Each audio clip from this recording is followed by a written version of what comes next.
आइए जानते हैं सितंबर महीने के तुला राशि फल के बारे में। तुला राशि में जन्मे जातकों के लिए यह महीना खर्चों से भरा रहने वाला है।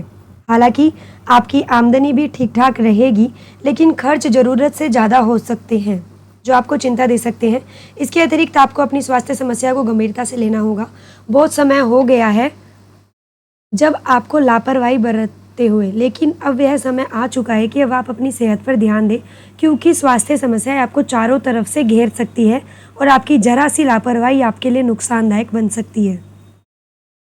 करियर की बात करें तो नौकरी करने वाले जातकों के लिए महीना अनुकूल है। आपकी मेहनत सफलता के द्वार खोलेगी। आपको कड़ी मेहनत के लिए तैयार रहना चाहिए। नौकरी में बदलाव करने के लिए भी समय बन रहा है, लेकिन फिलहाल किसी नए बदलाव से बचे, जहां हैं वहीं पर ही बने रहे। व्यापार करने वाले जातकों के लिए लंबी यात्राओं का योग बनेगा और आपके व्यापार की उन्नति होगी। आपके नए संपर्क स्थापित होंगे, जिससे भविष्य में आपको लाभ होगा। सरकारी क्षेत्र से लाभ होने के योग भी बनेंगे। प्रेम संबंधों में तनाव और तकरार की स्थिति बनी रहेगी। एक दूसरे को समझ ना पाने के कारण अहम का टकराव भी हो सकता है। विवाहित जातकों की बात करें तो आपके लिए महीने की शुरुआत से लेकर द्वितीय सप्ताह तक थोड़ा तनाव रहेगा, लेकिन बाद में स्थितियां कुछ हद तक सुधार करने लगेंगी। विद्यार्थी वर्ग को कठिन चुनौतियों का सामना पड़ना पड़ेगा, इसलिए आपको पढ़ाई पर पूरा अच्छे से ध्यान केंद्रित करना चाहिए। पारिवारिक जीवन में सुख संतोष बना रहेगा और यही एक ऐसा क्षेत्र होगा जिसमें आप संतुष्ट रहेंगे और आपको आपके परिवार के लोगों का सहयोग भी कार्य में मिलता रहेगा, जो आपके आत्मबल को बनाए रखने में महत्वपूर्ण रहेगा। आपकी विदेश यात्रा के भी योग इस महीने बन सकते हैं। अब चलिए आपके करियर के बारे में बताएंगे। करियर की दृष्टिकोण से यह महीना आपके लिए अनुकूल रहने की संभावना है। दशम भाव में महीने की शुरुआत में बुध महाराज विराजमान रहेंगे, जो आपके भाग्य स्थान और द्वादश स्थान के स्वामी भी हैं। इससे भाग्य का सहयोग भी प्राप्त होगा। आपको नौकरी में अच्छी पदोन्नति मिल सकती है। आपको नए अवसर भी मिलेंगे और आपको नौकरी बदलने का मौका भी मिल सकता है, लेकिन फिलहाल आपको इससे बचना चाहिए और जहां है वहीं पर बने रहने से आपको ज़्यादा फायदा होगा। भविष्य में आपको इसका एक और अधिक लाभ मिलने वाला है। आप अपनी हाजिर जवाबी और अपनी बुद्धिमत्ता के बल पर अपने कार्य क्षेत्र में अपनी स्थिति को बनाए रखने में सफल रहेंगे। आपके वरिष्ठ अधिकारी भी आपके काम से संतुष्ट दिखेंगे और आपको पुरस्कृत कर सकते हैं। वरिष्ठ अधिकारियों से सानिध्य बढ़ेगा और उनके द्वारा आपकी आमदनी में भी वृद्धि की जा सकती है, जिससे आप बहुत ही ज़्यादा प्रसन्न रहेंगे। छठे भाव में राहु महाराज पूरे महीने विराजमान रहने वाले हैं और छठे भाव के स्वामी बृहस्पति महाराज पूरे महीने अष्टम भाव में विराजमान रहेंगे। यह दोनों ग्रह स्थितियाँ बताती है कि किसी तरह का नया बदलाव आपके लिए लाभदायक नहीं है, इसलिए जहाँ पर हैं वहीं रहे, अपनी जगह पक्की करने की कोशिश करती रहनी चाहिए। कुछ विरोधी सिर उठा सकते हैं, लेकिन आपको निश्चिंत रहना चाहिए, क्योंकि वह मुँह की खाएंगे। व्यापार करने वाले जातकों की बात करें तो सप्तम भाव के स्वामी मंगल महाराज पूरे महीने आपके नवम भाव में रहेंगे, जिससे व्यावसायिक यात्राएं बढ़ेंगी। व्यवसाय से संबंधित यात्रा करना आपको लाभ देगा और व्यवसाय में उन्नति भी प्रदान करेगा। इसके अतिरिक्त वक्री शनि महाराज भी की जो दृष्टि है पूरे महीने आपके सप्तम भाव पर बनी रहेगी, जिससे काम में दबाव भी रहेगा और आपको बहुत ज़्यादा मेहनत करने की आवश्यकता भी पड़ेगी।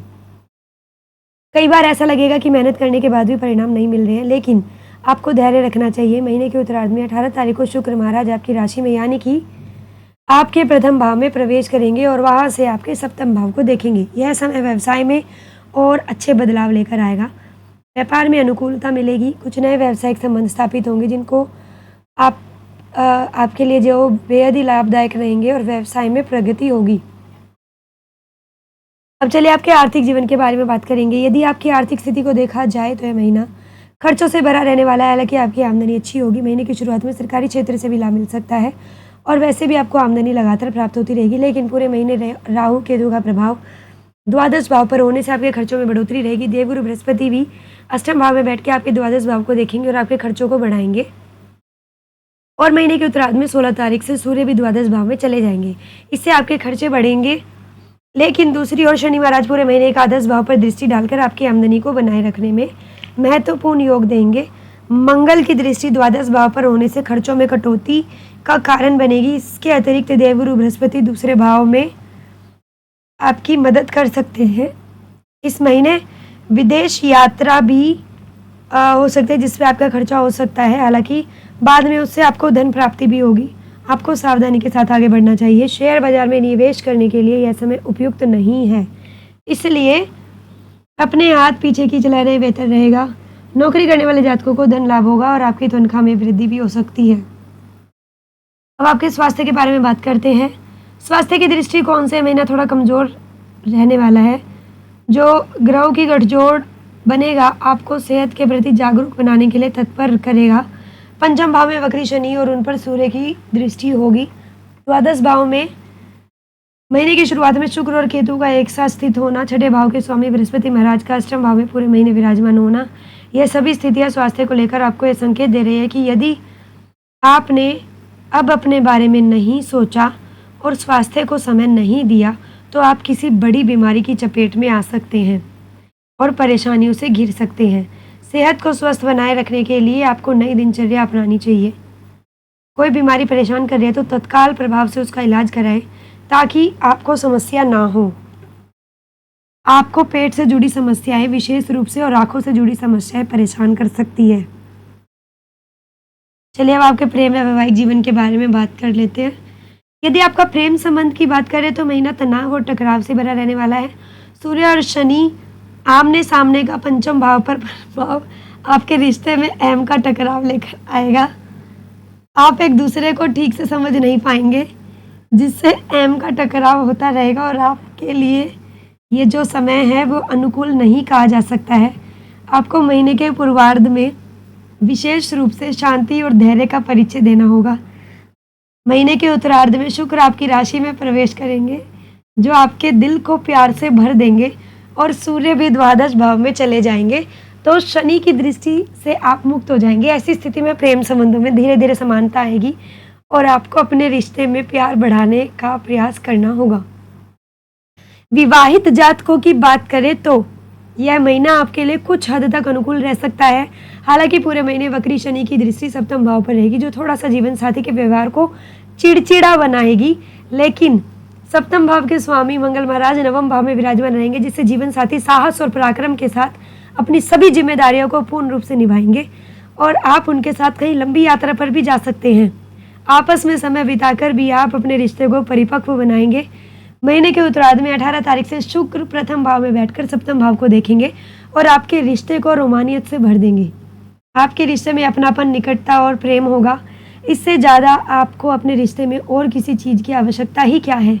वास्तव में महीने का उत्तरार्ध आपके लिए अपेक्षाकृत अधिक अनुकूल रहने वाला है। अब चलिए आपके पारिवारिक जीवन के बारे में बात करेंगे। यह महीना पारिवारिक जीवन के लिए अनुकूल रहने वाला है। पारिवारिक जीवन में खुशहाली रहने की संभावना है। दूसरे भाव के स्वामी मंगल महाराज पूरे महीने आपके नवम भाव में विराजमान रहेंगे जिससे आप परिवार के साथ किसी लंबी यात्रा पर या किसी तीर्थ यात्रा पर भी जा सकते हैं अथवा किसी साहसिक खेल में भाग ले सकते हैं। परिवार के लोग एकजुट रहेंगे, पूरी ईमानदारी और सामंजस्य के साथ परिवार की उन्नति में योगदान देंगे। चौथे भाव के स्वामी शनि महाराज पंचम भाव में वक्री अवस्था में विराजमान रहेंगे और उनके ऊपर महीने की शुरुआत में सूर्य देव की दृष्टि रहेगी जिससे पिता पुत्र के संबंध में तनाव बढ़ सकता है और पिताजी के स्वास्थ्य संबंधित कुछ परेशानी हो सकती है, लेकिन महीने के उत्तरार्ध में सूर्य देव के द्वादश भाव में चले जाने से इन समस्याओं में कमी आएगी। चौथे भाव पर बुध महाराज 4 तारीख तक दृष्टि डालेंगे और मंगल की दृष्टि पूरे महीने चतुर्थ भाव पर बनी रहेगी। इसके अतिरिक्त देवगुरु बृहस्पति महाराज पूरे महीने दूसरे और चौथे भाव पर दृष्टि डालते रहेंगे। इससे परिवार में सौहार्द बढ़ेगा, परिजनों के बीच आपसी प्रेम और अपनत्व की भावना बढ़ेगी, एक दूसरे का मान सम्मान करेंगे।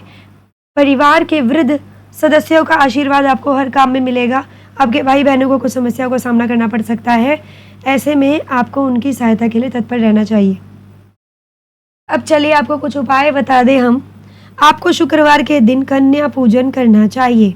आपके लिए प्रतिदिन नियमित रूप से श्री सूक्त का पाठ करना लाभदायक रहेगा। एक अच्छे से श्री यंत्र की विधि पूर्वक स्थापना करके प्रतिदिन उसका नियम पूर्वक पूजन करना चाहिए और शनिवार के दिन काली उड़द की दाल के वड़े बनाकर गरीबों में बांटने चाहिए। और ऐसे ही अन्य राशियों को जानने के लिए हमारे चैनल लोक सेवा धर्म को सब्सक्राइब करें व वीडियोस को लाइक करना ना भूलें।